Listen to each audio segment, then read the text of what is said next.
Hey folks, welcome to a special episode of the Projection Booth. I'm your host, Mike White. I want to talk about Fantasia. You are going to be hearing a lot about the Fantasia Fest, hopefully over the next few weeks. Yeah, that's Fantasia, the film festival, not the Disney film. Talking about Fantasia 2025, the festival of fantastic films that takes place in Montreal every year. It is coming to you starting on July 16th this year. I will not be in attendance, but I will be covering some of the movies, hopefully talking with some of the filmmakers around here. So really a lot of what I cover is going to be based upon the availability of filmmakers. So doing these kind of quote unquote curtain raisers is a little difficult for me because I'm not exactly sure who all I'll be talking to. And I don't tend to request the screeners for films when I don't have the, I don't want to say guarantee, but the opportunity to talk to the filmmakers. Of course, being Fantasia, there is a ton of great Asian films available.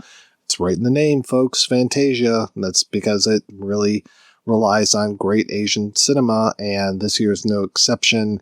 There is a animated version now of All You Need Is Kill, which most people will know as Edge of Tomorrow, which was actually based upon a relatively short book, if not a short story. And there is now an anime of that is going to be playing at the festival. They're also bringing back, speaking of anime, a restored version of Angel's Egg, which I haven't seen yet, but that's one movie I've been wanting to see. We talked about Belladonna of Sadness a few years ago on the show. Angel's Egg is one of those films like Belladonna of Sadness that's just kind of lifted up as being a really beautiful anime film. And from everything of the film I've seen, it seems like a very correct approach to that.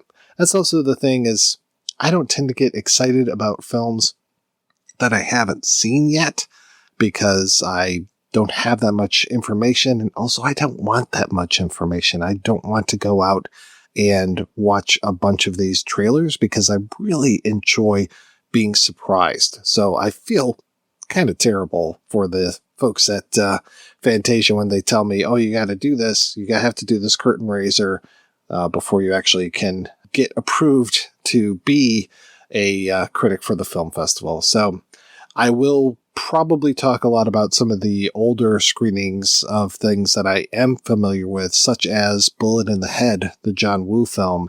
There's going to be a restoration of that. Of course, you are probably aware that there are a lot of Woo films and heroic bloodshed films from that golden era of Hong Kong cinema, the late 80s, early 90s, when stuff was just blowing up over there. And I'm so excited for more people to see these films. I'm really excited for more people to see Bullet in the Head.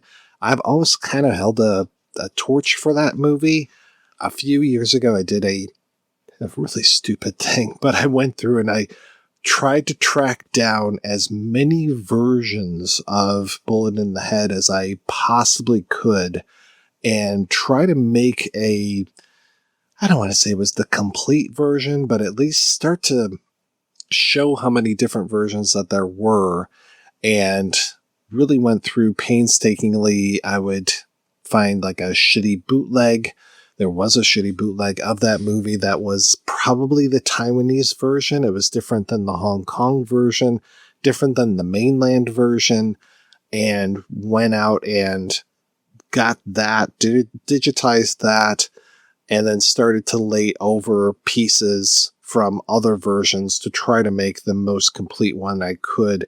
The Taiwanese one, there were times where there were a frame or two that were in that weren't in any other versions. I mean, really, just literally a frame or two. But then you would also get major sections that were completely missing from other versions. You would get some versions that had a different ending. I remember I saw that originally in the theater and saw it with what I call the Man Who Would Be King ending. And then I rented it from a Chinese grocery store.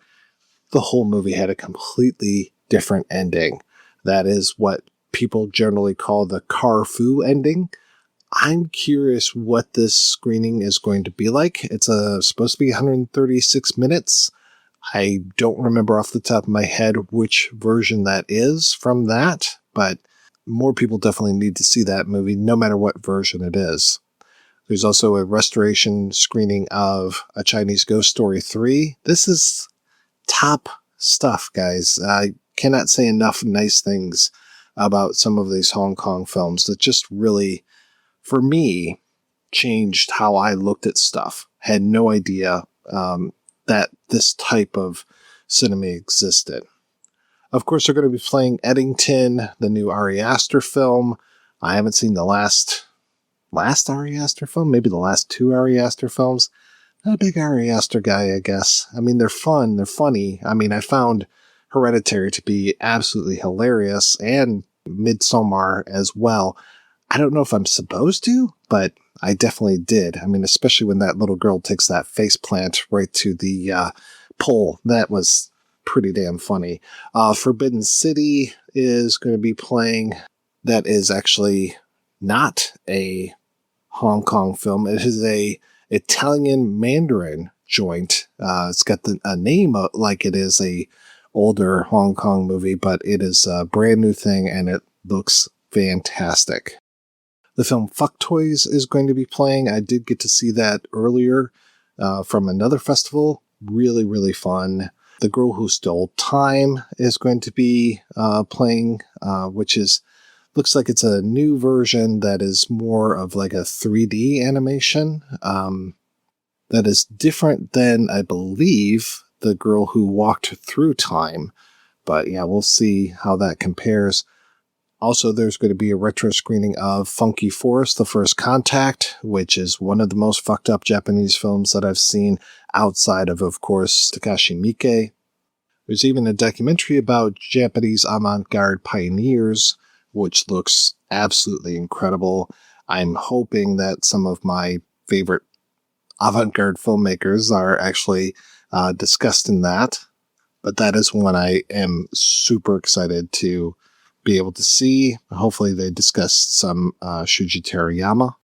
As far as other retro screenings, they're going to be doing a Nightmare Before Christmas, as well as Night of the Juggler, which, spoiler alert, there's not a lot of juggling in. Not nearly enough. Especially not nearly enough to put that right in the name of the film. You would think maybe like a Tommy Smothers documentary would be called that, but yeah, not nearly enough juggling. Also a retro screening of Pinball Summer, which I know that was kind of hot a few years ago. I'm very excited I'm really glad that is getting a little bit more attention. I don't know why, but they're going to be showing the Smurfs. But I guess this is the new one, the one with Rihanna. So I don't know. I guess because it's the Smurfs, maybe that's why they're showing it. And of course, there's going to be special events that are happening at the festival as well. There will be guests who are speaking. Even Danny Elfman will be up there talking about his work as well. I believe that's where we're getting the Nightmare Before Christmas screening from. And even our old friend Lloyd Kaufman is going to be up there. Hopefully, maybe showing the new Toxic Avenger, but I actually think that showed last year. We've just been waiting for that one to come out otherwise. So I'm not sure exactly what's happening with that film, why it took so long. I mean, it got Peter Dinklage in there, for God's sakes. Release it. But that one will be coming to us a lot sooner than Tom Six's The Oneina Club, which I'm still curious to see. Would still like to see that one. But I'm pretty sure that's never going to be released. Well, folks, hopefully that checks that box of doing a curtain raiser for Fantasia. I'm super excited to actually see some of these movies, talk with some of the filmmakers, and share those interviews with y'all. So definitely keep an eye out for a Fantasia series of podcasts coming to your feed. And in the meantime, we're going to keep talking about older films, genre films, especially this month with Sci-Fi July. We will be discussing a whole lot of great things. Hopefully by the time this has come out, we have kicked things off with Metropolis. Got a lot of other good stuff happening in July. Thanks so much for listening. Keep the dirty side down and the shiny side up, and you'll hear me on the next episode.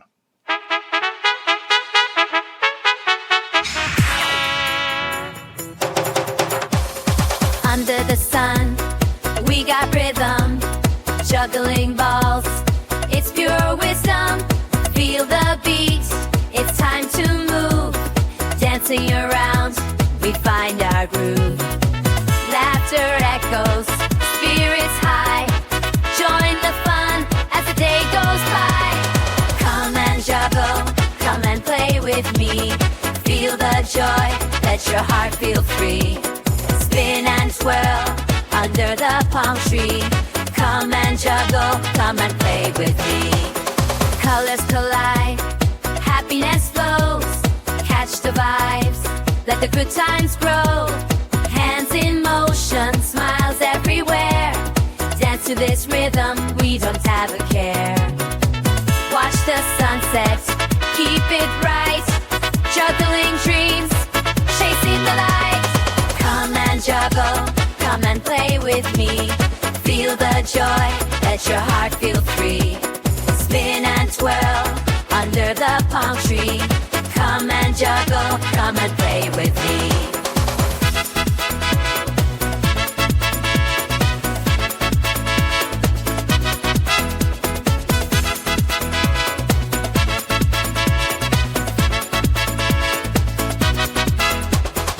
So come on now, don't you wait. Catch the rhythm, feel the fate. Juggling life, it's a chance. Join the dance, come take a stance.